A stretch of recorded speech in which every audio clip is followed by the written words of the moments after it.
So I'm only going to tell you so I don't forget.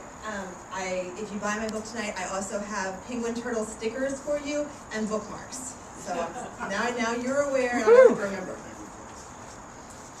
I'm going to pick up in chapter 3, where we have a survivor of the firestorm. And the firestorm brought the gods down, which created magic again, running along ley lines. And the survivor's name is Tamaki. She's 19 years old, and she's a little bit angry.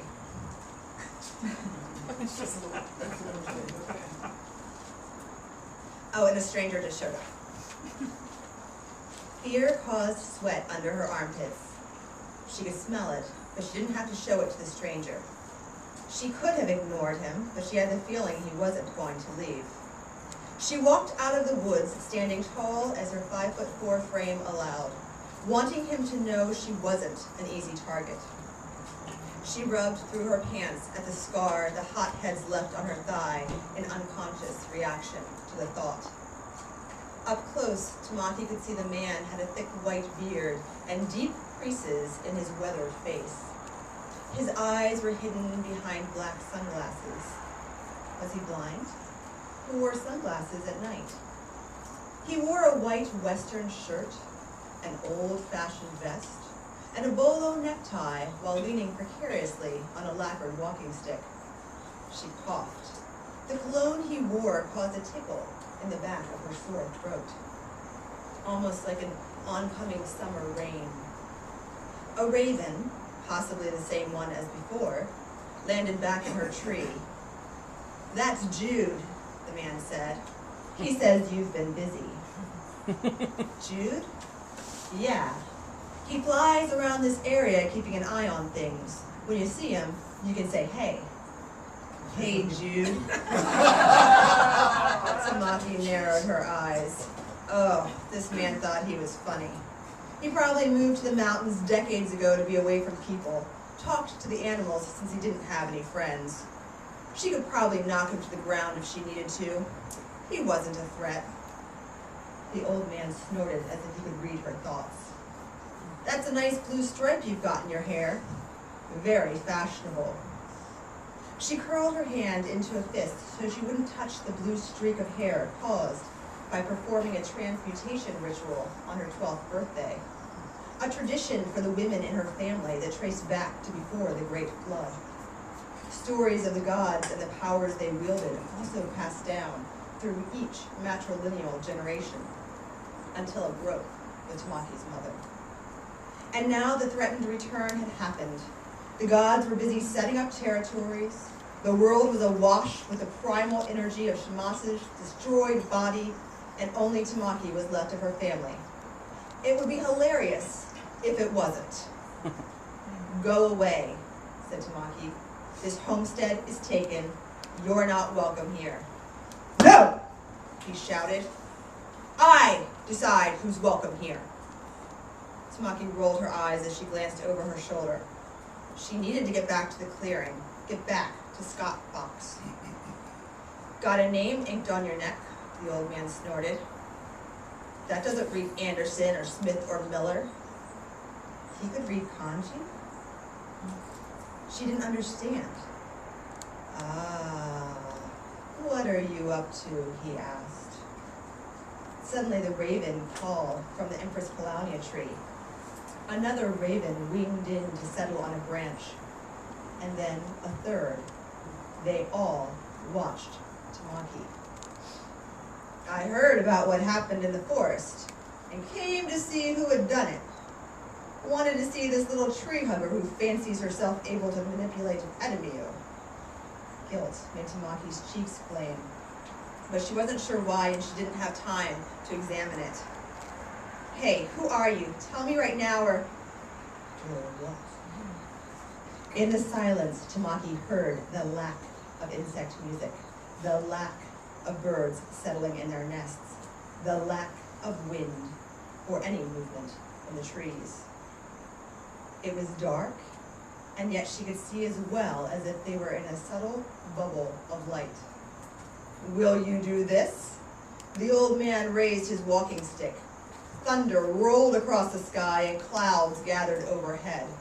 Tamaki's hair whipped her face and her clothes flapped against her body. He lowered the stick, and the wind stopped. No human could do that. Tamaki's limbs froze in horror as she realized she had made a mistake. A terrible mistake. She snapped her palms together in front of her chest and bowed at the waist.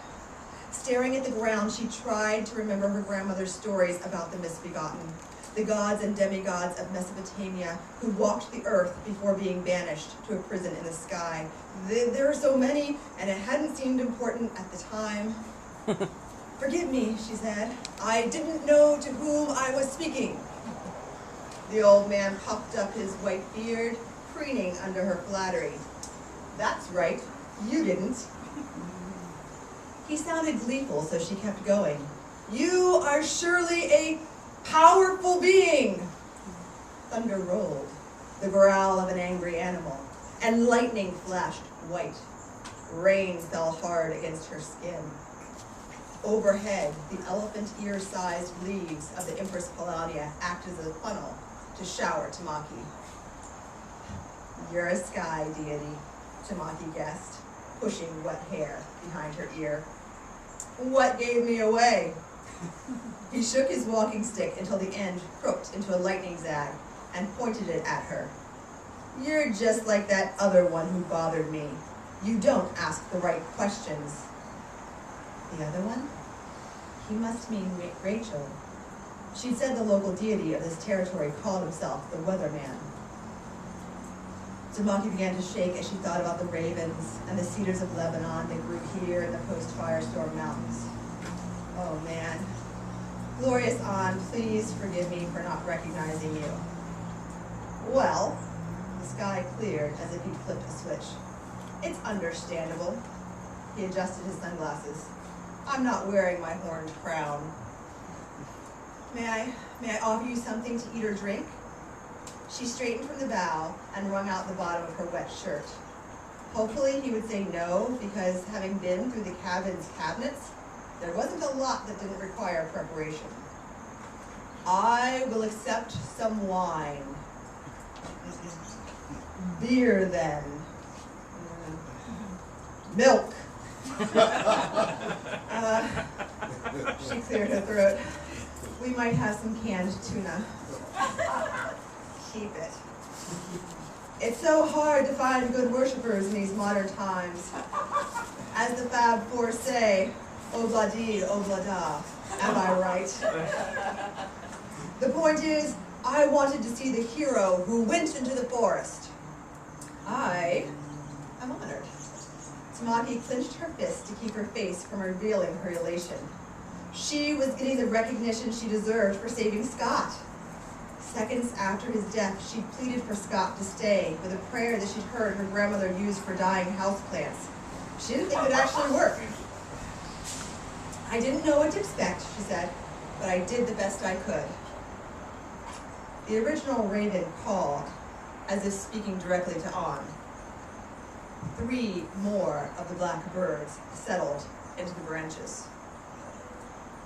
But you saw a creature in trouble and went in to rescue him and then had a tremendous fight. She pictured the destroyed clearing and gave a little laugh. It was tough, but the result was worth it. Where is he now? I'd like to see him. Scott's in the clearing.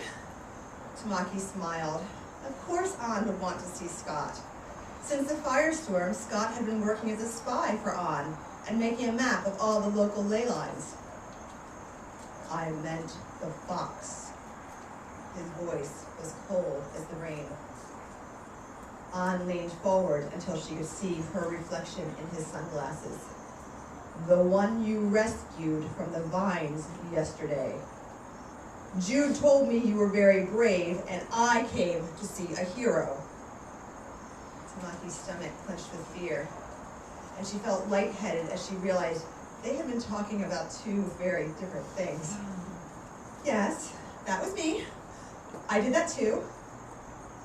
What is this about Scott? His words came out like pieces of hail falling. Yeah. Her knees knocked together, and she hadn't known that was actually a thing, but it was happening to her now. His spirit was in there after he died, and her voice faded away. Go to the clearing, say your goodbye, and give him permission to die. There's nothing to be done, no choice you can make that won't cost your humanity. Mourn for him, respect the dead, and let him go. An's white beard puffed out, and his shiny bald head seemed to glow as his voice filled the space around them. There's a price for breaking the flow of fate. The raven cawed from its branch, an echo of An's threat. But he's special. She pressed her palms together, frustrated that she had to defend herself for saving the fox and saving Scott. I love him. He's special. You love him. An's voice went to a falsetto, mocking pitch before returning to its normal scratchiness. Everyone is special to someone. The answer is no. I'll pay the price, whatever it is. Frantic, she stamped her foot. One of the ravens began cawing again. An listened, his frown deepening before turning back to Tamaki. You petulant child! How dare you commit such a sin in my territory? With a great rush of wind, An leaned forward and rushed past Tamaki with inhuman speed. The brush lining the path to the clearing trembled in his aftermath. Unbalanced, Tamaki stumbled and then had to duck, covering her head as the murder of ravens launched from the Empress Claudia and bulleted towards the clearing. Tamaki ran behind, arriving to see the birds settling into the oak tree. She hated them, those stupid tattletale watchers. Scott Fox still trembled, but he saw An and tried to walk toward the god. His legs went in one direction, and his hind end went in the other. Whining, the fox stood there, trembling. What's wrong with him?